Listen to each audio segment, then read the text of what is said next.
Good afternoon, everybody, and welcome to a Made Live TV today with Control Energy Costs. So I'm here with Liam Conway from Control Energy Costs today, and today is all about the manufacturing agenda during Net Zero Week, which is this week. So net zero is an essential element of addressing climate change, and manufacturers are placing more importance on what they can do to achieve the net zero targets as the spotlight is upon them from government, investors and consumers. So we're joined by Liam today so he can discuss with us some more, so he can discuss the next steps you can take to reach net zero. So Liam, tell us a bit more about yourself and Control Energy Costs. Sure. So yes, Liam Conway at Control Energy Costs. We've been involved in the Made In group for 5.5 years now as a patron, and in that time we have and still work with somewhere around 145 members all across the manufacturing space. They could be from a small sort of CNC shop who might be spending £30,000-40,000 a year on energy, all the way up to some really large members and consumers who are spending millions of pounds on energy. And typically we've managed to help them manage their energy costs in terms of supply contracts. But what we've seen and we're experiencing is, as we've just said, we're right in the middle of Net Zero Week this week, and that is a really hot topic. So I'm delighted to be here to try and give everybody a bit more information about it, and also give them a point where, after this, if they want to reach out, my details are above me somewhere here. Reach out. We can talk about specifics about your business, and be delighted to help. Yeah, definitely. And thanks for joining us today, Liam. I think it's a really hot topic, like you mentioned. And I was just speaking to Liam just before we started today here, before we went live.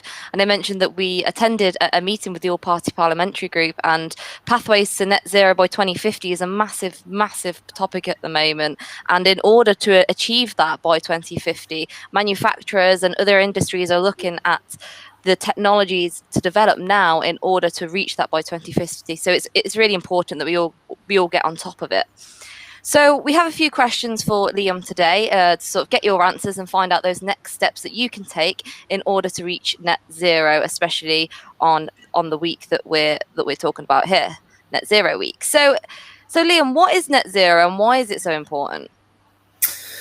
So I'll try and keep this simple, really. So for me, net zero is about reducing carbon emissions to the point where there is zero overall contribution. So the government, I think you've already said, have set a target of 2050 for the UK to be net zero.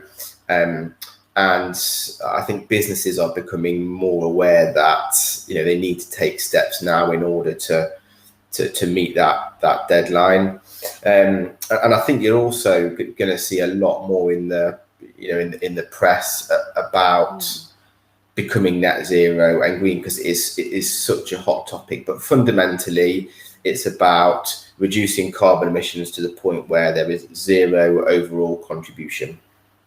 Yeah, most definitely. And I suppose, like we mentioned a moment ago, there's a massive spotlight on manufacturers to do this. But why is it important specifically for the manufacturing sector, would you say? I think my answer to that's probably changed over time. I think, if I think about this a year or so ago, there probably in truth weren't that many manufacturers who were really keen to be net zero or green. And I think the thing that's really changed about that is, we hear about ESG quite often now, so environmental, social, and governance frameworks. And I think where manufacturers have become more aware of that is that in the supply chain now, more businesses are wanting you to show what you're doing to become net zero, to become greener, and therefore, for manufacturers to stay in any given OEM supply chain, they need to be seen to be doing things. So that's why, in my opinion, it's becoming a hot topic and far more of a boardroom conversation than ever. Yeah, definitely. And I suppose for manufacturers, it makes them more competitive, would you say, as well? Because, they're reaching those goals that the governments are already asking them to. And then, if a potential customer is reaching out to them, they're likely to go with them if they see that they're making an effort towards being more green. Yeah, I think historically, being green probably carried a bit of a cost to it, or a perceived cost to it, Yeah. to the client or our client, and that's not really the case now. But as you've just sort of alluded to, there is that that's offset by the fact that you get so many ticks in the box now for doing or showing that you're moving towards net zero, and even if it did cost a little bit more, but you were going to win a piece of work that you might not have ordinarily won because of that, then win-win. Yeah, definitely. And I suppose in such difficult times, like I mentioned before we went live then, is that so many manufacturers are innovating and, taking further steps in order to see what new markets they can access. And I suppose by doing this, it's a chance to do that. So my next question then is, how would one of our members going about reaching net zero? Well, without too much of a plug, we're always here to help, so they can reach out to us at any point. I think... So if I give a bit of background, so carbon emissions are generally measured in against the standard called greenhouse gas protocol, and you need to sort of do some measuring against that. So there are three main scopes, and I'll just run you through those. So scope 1 is about direct emissions released into the atmosphere as a result of an activity. So, for example, gas for heating, something like that. Scope 2 is emissions created from producing the energy that a company uses. Now, this can be made net zero with purchasing 100% renewable energy, which we'll come on to. And scope 3, now scope 3 covers lots of things. So scope 3 is about indirect emissions. Now, generally, this is the largest part of the carbon footprint. So it might include transportation, distribution, waste generated, leased assets, that kind of stuff. And I think it's important to distinguish between carbon neutral. So carbon neutral covers scopes 1 and 2, and being truly net zero, so achieving a net zero status, takes it that one step further, and that covers scopes 1, 2, and 3. There are a couple of other things that you want to look at. So we're frequently asked now about on-site generation. So whether that be solar, battery, there will be a good number of Made in the Midlands members where battery storage would stack up for them. And also when you come to placing and sourcing your energy contracts, looking for contracts which are 100% green. And we recently launched the Made in Energy Club. Yeah. And as part of that gives members the opportunity to purchase 100% green energy for the contracts moving forward. Yeah, and am I aware that if you are a Made in the Midlands member, you are able to get some sort of deal or some sort of discount by doing that through the Made in Energy Club?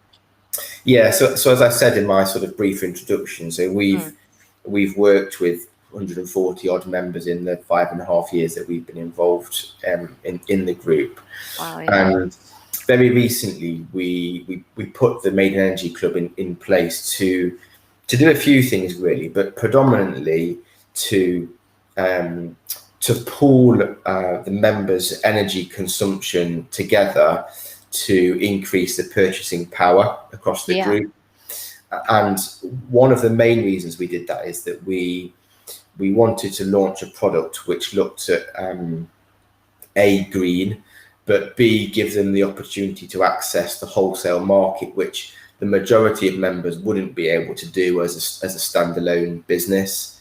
So the Made in Energy Club essentially is pooling members' energy together with then the opportunity to take that to the wholesale market and make trades over time. And as we're talking about green, it also gives them the opportunity to purchase green energy. Yeah, I mean, that sounds absolutely brilliant, especially for those manufacturers who are really, really conscious of that, reaching green energy and becoming net zero. So, guys, if you are really interested in that, remember Liam's details are above, his phone number and his email address. So remember to get in touch with him Yeah. if I you think are if I looking could, for more yeah, details. just one more thing on that. I think in terms of the Made in Energy Club, so for anybody who